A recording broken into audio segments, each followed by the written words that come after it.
여러분 안녕하십니까? NBS 뉴스 24입니다. 지방자치단체발 도축세 부활 움직임이 본격화됐습니다.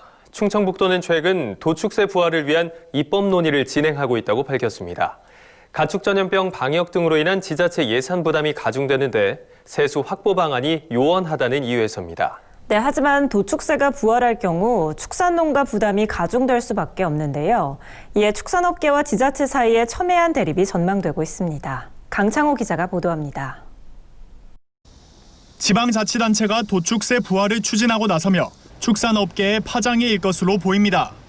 충청북도는 최근 가칭 도축시설 지역자원시설세 법안 발의를 위해 지역 국회의원과 협의하고 있다고 밝혔습니다. 도축시설 지역자원시설세는 지난 2011년 폐지된 도축세를 보완한 겁니다. 도축세는 지방세법에 따라 도축장이 있는 해당 시군이 소나 돼지를 도축할 경우 시가의 1%를 징수하는 세금입니다. 도축세는 1951년부터 2010년까지 60년간 운영돼 왔습니다. 2011년 한미 자유무역협정 체결을 앞두고 축산업 경쟁력 강화를 위해 폐지됐습니다. 충북도는 도축세를 부활시키고 부과 대상을 소와 돼지에서 닭과 오리까지 4종으로 확대한다는 구상입니다.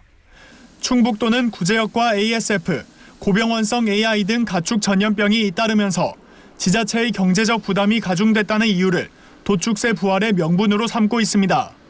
이에 도축시설 지역자원시설세 징수액을 가축 방역 사업 등에 사용하는 방안을 모색하고 있다고 설명했습니다.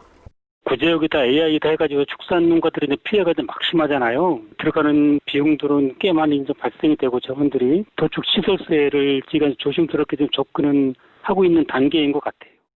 하지만 충북도의 도축시설 지역자원시설세 입법 움직임은 축산업계에 적지 않은 파장을 가져올 전망입니다.